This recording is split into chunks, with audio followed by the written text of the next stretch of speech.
Hello मित्रांनो, आज आपण या व्हिडिओमध्ये बघत आहोत इयत्ता 12वीची जी पोएम आहे have you earned your tomorrow या पोएमचं ॲप्रिशिएशन आपण आज या व्हिडिओमध्ये समजून घेणार आहोत. परीक्षेत तुम्हाला पोएम दिली असते आणि अशा प्रकारचे काही पॉईंट्स दिले असतात, त्याचा वापर करून तुम्हाला काय करायचं ॲप्रिशिएशन लिहायचं आहे. कुठले पॉईंट असतात मग? About the poem, poet and title, theme, poetic style, language and poetic devices used in the poem, special features, message, values, moral in the poem, your opinion about the poem. या पॉईंटचा वापर करून तुम्हाला काय करायचं तर पॅराग्राफ फॉर्मॅटमध्ये या पोएमचं ॲप्रिशिएशन लिहायचं आहे. आता ते कसं लिहायचं ते आज आपण ह्या व्हिडिओमध्ये बघणार आहोत. व्हिडिओ आवडल्यास चॅनलला लाईक, शेअर आणि सबस्क्राईब करायला विसरू नका. चला तर आता वेळ न गमावता सुरुवात करूया. मग have you earned your tomorrow या पोएमचं ॲप्रिशिएशन पॅराग्राफ फॉर्मॅटमध्ये कसं लिहायचं ते समजून घ्यायला. Appreciation of the poem have you earned your tomorrow या पोएमचं ॲप्रिशिएशन आपण बघत आहोत. 4 पैकी 4 मार्क नक्की मिळणार आहे, फक्त हे लक्षात असू द्या. The poem have you earned your tomorrow is written by Edgar Guest. आता ही जी पोएम आहे have you earned your tomorrow ही कोणी लिहिलेली आहे तर एडगर गेस्ट यांनी लिहिलेली आहे. A poet known for his moral and inspirational poems. आणि हे जे पोएट आहेत, हे जे कवी आहेत, त्यांना नैतिकतेवर आधारित किंवा मग प्रेरणादायी कविता लिहिणारे कवी म्हणून सुद्धा ओळखल्या जातं. ठीक आहे. The title itself is very meaningful. आता या कवितेचं शीर्षक आहे, टायटल, ते कसं आहे तर खूप अर्थपूर्ण आहे. As it makes the reader think about whether their actions today are good enough to deserve another tomorrow. आता अर्थपूर्ण का बरं आहे शीर्षक तर वाचकाला आज आपण केलेल्या कृतींमुळे आपण उद्याचा दिवस आपल्याला मिळेल का नाही, का आपण ती मिळवण्यासाठी पात्र आहोत का, याचा विचार करायला ही पोएम लावते. त्यामुळे एक अर्थपूर्ण टायटल या पोएमचं आहे. The poem ask a series of thoughtful questions that encourage self examination. आता या कवितेमध्ये आपल्याला दिसेल की अनेक असे थॉटफुल क्वेश्चन्स म्हणजे विचारप्रवर्तक प्रश्न विचारलेले आहेत आणि वाचकाला स्वतःचे आत्मपरीक्षण करण्यास ते प्रश्न प्रवृत्त करतात. ओके. त्यानंतर थीमबद्दल बघूया. The theme of the poem is kindness, humanity and personal responsibility.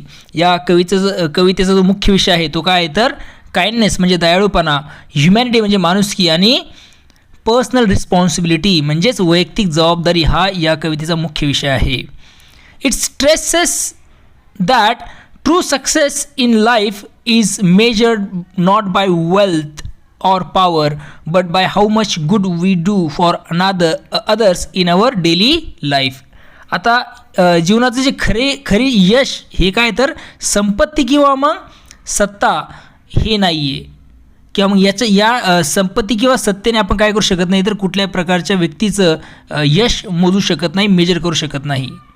But तर ते कशा प्रकारे मेजर केलं जाईल तर इतरांसाठी आपण किती चांगलं काम करतो.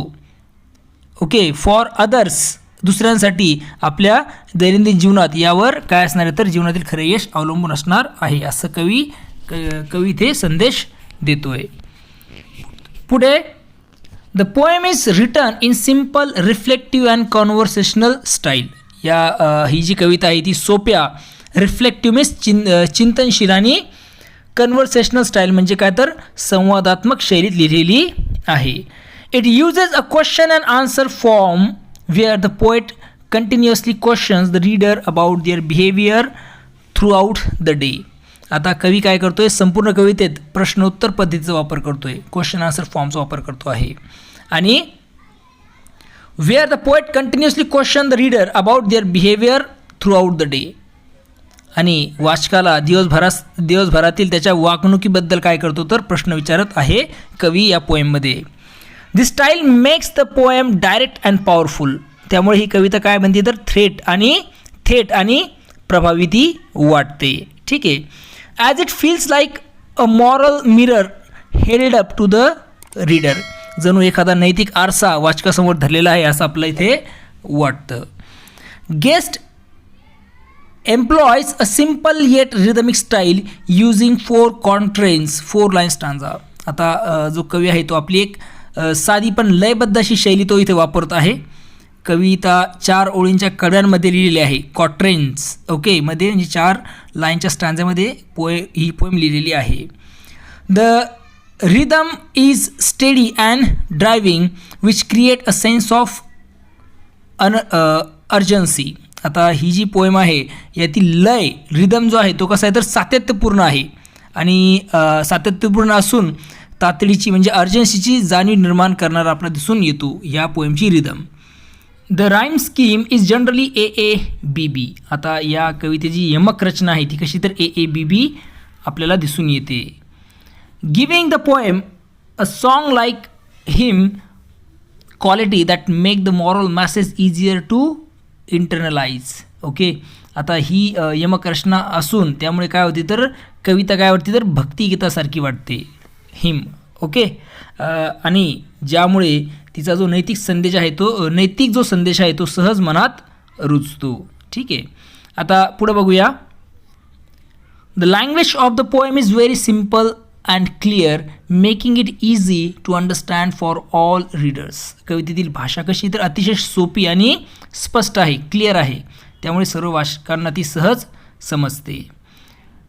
Edgar guest uses rhetorical questions as the main poetic device which forces the reader to think deeply.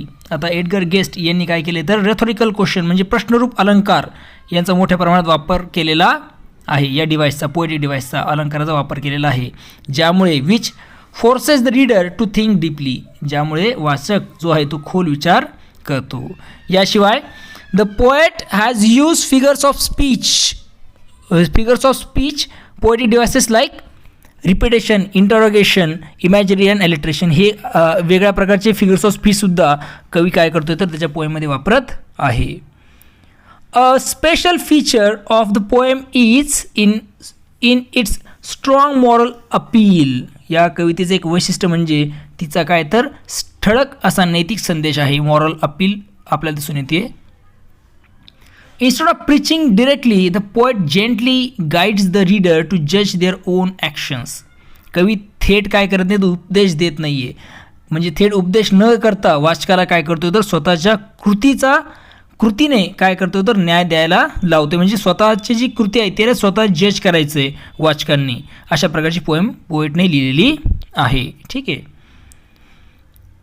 The poem connects daily human actions with divine judgments suggesting that God values kindness, sympathy and helpfulness. Okay, आपल्याला दिसून येतं की कविता जी आहे ती दैनंदिन मानवी the poem connects daily human action जे की मानवाच्या दैनंदिन कृती आहे त्याचा संबंध डिवाइन जजमेंट मीन्स डिवाइन म्हणजे ईश्वरी न्यायाशी जोडलेले आपल्याला दिसून येते पोएममध्ये काय तर ह्युमन ॲक्शन म्हणजे मानवाची कृती. And suggesting that God values kindness आणि देवाला काय आवडतं तर दयाळूपणा, सिम्पॅथी म्हणजे सहानुभूती आणि हेल्पफुलनेस म्हणजे मदत करणारी वृत्ती महत्त्वाची वाटते असा विचार कवी इथे मांडत आहे. The message of the poem is that every day is an opportunity to help others, spread happiness and live a meaningful life. Okay, या कवितेचा संदेश असा आहे की प्रत्येक दिवस हा काय तर इतरांना मदत करण्याची, त्याचबरोबर स्प्रेड हॅपीनेस म्हणजे आनंद पसरवण्याची आणि लिव्ह अ मिनिंगफुल लाईफ आणि काय तर अर्थपूर्ण जीवन जगण्याची संधी आहे. ओके, सीधा एकदम साधा मेसेज आपल्याला या पोएममधून मिळतो आहे. It teaches values such as compassion, selflessness, kindness and responsibility towards fellow human being. Okay, ही कविता जी आहे काय शिकवते आपला, कुठल्या मूल्याची शिकवण देते आहे, कंपॅशन म्हणजे करुणा, ओके, सेल्फलेसनेस म्हणजे निस्वार्थीपणा, काइंडनेस म्हणजे दयाळूपणा आणि रिस्पॉन्सिबिलिटी टुवर्ड फेलो आणि समाजाप्रती जबाबदारी यासारखी जी काही मूल्य आहे त्याची शिकवण आपल्याला ही पोएम देते. आता माझं मत, lastly opinion. In my opinion, this is a very inspiring and thoughtful provoking poem. माझ्या मते ही कविता कशी तर अत्यंत प्रेरणादायी आणि विचार करायला लावणारी आहे. It motivates us to become better human being and reminds us that small acts of kindness can make a big differences. ती काय तर आपल्याला चांगला माणूस बनण्याची प्रेरणा देते आणि काय करते तर remind us that small acts of kindness आणि काय सांगते तर लहान लहान ज्या चांगल्या कृती देखील मोठा फरक घडवू शकतात हे ती आपल्याला सांगते आहे. The poem encourages us to live each day with purpose so that we truly earn our tomorrow. आता ही जी कविता आहे ती आपल्याला प्रत्येक दिवस जो आहे तो विथ पर्पज म्हणजे उद्देशपूर्ण जगण्यास प्रवृत्त करते, इनकरेज करते, उद्युक्त करते, जेणेकरून we truly earn our tomorrow, जेणेकरून आपण खऱ्या अर्थाने आपला जो उद्या आहे तो कमावू शकू. यासाठी ही पोएम आपला काय करते तर उद्युक्त करते. अशा प्रकारे आपण काय करू शकतो, ही जी पोएम आहे ठीक आहे, या पोएमचा आपण have you earned your tomorrow या पोएमचा आपण काय लिहू शकतो तर ॲप्रिसिएशन लिहू शकतो. आय होप तुम्हाला आजचा व्हिडिओ कळलेला आहे. सगळ्यात महत्त्वाचं आता हे तुम्ही व्हिडिओ चांगल्या प्रकारे ऐकल्यानंतर तुम्हाला कळलंच असेल की कशा प्रकारे ॲप्रिसिएशन लिहायचं आहे. ओके, यातले काही लाईन्स मिस जरी झाल्या तरी तुम्हाला 4पैकी 4 मार्क्स मिळू शकता. चला तर मग आता पुन्हा भेटूया नवीन व्हिडिओमध्ये. बघत राहा सुबोध फाउंडेशन हे आपलं यूट्यूब चॅनलला लाईक शेअर अवश्य करायला विसरू नका. चला तर पुन्हा भेटूया मग. तोपर्यंत थँक्यू अँड टेक केअर.